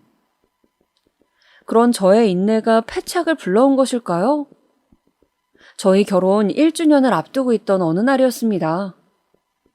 남편은 술을 진탕 마신 채 만취 상태로 집에 기어들어왔어요. 도저히 두 발로 똑바로 걷고 있다고 볼 수 없었으니 기어들어왔다는 표현이 딱이었습니다. 술 냄새. 진짜 미쳤어? 요즘 세상에 누가 이렇게 술이 떡이 되도록 마시냐고. 고주망태가 따로 없는 남편에게 잔소리를 해댈 때였죠. 만취 상태에서 제 목소리가 들리기나 할까 하는 생각이 들던 순간이었습니다. 남편이 우는 소리를 내면서 저한테 이렇게 말하는 것이 아니겠어요? 나 돈 날렸다? 몽땅 날려버렸다? 나 한강에 뛰어들까 하다가 겁이 나서 못 그랬어. 이렇게 술을 마셔도 무서운 건 무서운 거더라. 이게 무슨 얘기인가요? 돈을 몽땅 날렸다니요. 깜짝 놀라서 남편에게 채근을 해보았지만 금세 골아떨어진 뒤였습니다. 저는 그날 잠이 안 와서 날밤을 새다시피 했어요. 아침에 남편을 깨워다가 콩나물 꼭 먹이면서 물어봤습니다. 돈 날린 거 무슨 얘기냐고요. 그랬더니 남편이 손에서 수저를 떨어뜨렸습니다. 자기가 술김에 그 소리를 해버렸냐면서 손을 덜덜 떨고 있었죠. 저는 당장에 진상을 캐물었고 입을 꼭 다물고 있던 남편은 잠시 후에 이실직고를 하였어요. 코인 있잖아. 너도 알지? 요즘에 비트코인 그거 안 하는 사람이 어디 있냐? 그래서 나도 시작했지. 끝도 없이 올라가길래 돈방석에 앉겠구나 싶었어. 내가 전에 주식으로 재미를 봤던 적도 있었으니까. 그런데 그게 한순간에 증발하더라. 정신을 차려보니까 돈이 다 날아간 뒤였더라. 남겨진 빚만 1억이 넘어간다는 소리에 저는 정신이 아득해졌습니다. 울며불며 난리를 쳤지만 이미 벌어진 일은 벌어진 일. 앞으로 정신 차리고 최선을 다해서 살면 된다고 여겼어요. 남편은 인터넷 쇼핑몰을 정리했고 정말 소소한 월급이 나오는 직장에 바로 취업부터 했습니다. 내 아들은 어째 나이가 들수록 더 성실해져가? 출퇴근하는 삶을 살기 위해서 그런 데를 취직까지 하다니. 전말을 모르시는 시어머니께서는 그저 당신의 아들을 입에 침이 마르도록 칭찬해대셨죠. 하지만 그 자랑스러운 아들은 버릇을 못 고쳤어요. 한탕주의에서 벗어나지 못한 남편은 또다시 비트코인에 손을 대고 말았습니다. 그렇게 빚은 2배 이상으로 늘어나게 되었어요. 당장 시댁으로 가는 돈부터 확 줄였고요. 앞으로 어떻게 살아야 하는지 저는 막막함 속에 빠져 있었습니다. 그 시기에 친정엄마랑 통화하다가 제가 울분이 확 터져서 꺼이꺼이 울고 말았어요. 그랬더니 놀란 엄마가 당장에 달려오셨습니다. 딱 봐도 집안이 휑한 분위기인데다가 먹을 것도 얼마 없으니까 엄마가 기겁하셨죠. 저는 엄마의 얼굴을 보자마자 눈물이 또 터져 나와서 그간의 모든 일들을 다 고하게 되었습니다. 그걸 혼자 끌어안고 있었어? 이 미련한 거 사. 일단 있어 봐봐. 엄마가 우리 딸 맛있는 밥이나 해줄 테니까. 엄마는 얼른 계란이랑 한 판 사오시겠다면서 나가셨는데 저 안 보는 데서 눈물을 훔치시려는 의도인 것을 저는 알 수 있었습니다. 엄마한테 너무 죄송하고 민망하고 진짜 미치겠더라고요. 감정 다스리고 엄마랑 다시 차분하게 대화를 해볼 생각으로 저는 커피를 준비하고 있었어요. 그런데 그때 시어머니께서 들이닥치신 겁니다. 제가 사흘째 시어머니의 연락을 피하고 있었거든요. 그 어떤 감정 소모를 할 기력도 없어서요. 네가 그랬다며? 네가 네 시댁 사람들한테는 돈 많이 줄 수 없다고 그랬다면서. 비겁한 남편에게 어떤 잘못된 말을 듣고서 저한테 그러시는 건지 저는 궁금하지도 따질 생각도 들지 않았습니다. 그저 너무 피곤할 따름이었어요. 그때 커피포트에서 물이 다 끓었다고 소리가 나더라고요. 그러자 제가 꺼내놓은 커피를 눈짓하신 시어머니께서는 갑자기 화가 치밀어 오르셨는지 제 뺨을 세게 치셨습니다. 내 아들이 벌어오는 돈으로 호의호식하는 주제에 니까짓 게 뭔데 의견을 내세우고 지랄이야? 그 돈이 네 돈인 줄 알아? 네가 뭐라도 된 것 같으니? 내 아들 돈은 내 돈이나 다름없어. 뺨을 부여잡은 채로 저는 부엌 바닥에 주저앉아 있었습니다. 한숨을 푹 내쉬던 그 순간 찰싹 하는 소리가 들렸어요. 저는 놀라서 고개를 들었습니다. 어느새 돌아오신 엄마가 시어머니의 뺨을 후려치신 것이었습니다. 네 아들 쫄딱 망했어. TV에 나오는 코인인지 하는 거 시작했다가 빚만 얻었다고. 수억짜리 빚. 그래, 그것도 재산이니까 네 아들 빚 네가 끌어안아. 내 딸은 네 아들하고 당장 이혼할 거니까. 시어머니께서는 도저히 믿을 수 없다는 표정으로 엄마와 저를 번갈아 쳐다보실 뿐이었습니다. 그럴 리가 없다면서 말이죠. 하지만 묵묵한 저의 눈빛이 답변이 되어 주었고 시어머니께서는 이윽고 자리에 스르륵 주저앉으셨습니다. 아니야. 내 아들이 그럴 리가 없어. 내 아들이 망했을 리가 없어. 절대 아니야. 넋이 나가서 울기 시작하셨고 저는 조용히 제 짐을 챙겼습니다. 그 집을 나설 때 엄마는 제 한쪽 손을 꼭 잡고 계셨어요. 그 순간 저는 무조건 이혼해서 새 출발을 하겠노라는 다짐을 하였습니다. 일련의 일들로 제 정신력이 너무 약해져 있었는데 정신 차릴 결심이 든 것이었죠.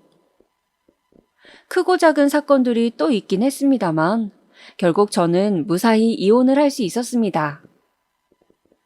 이렇게 5번의 인연이 떠나갔어요.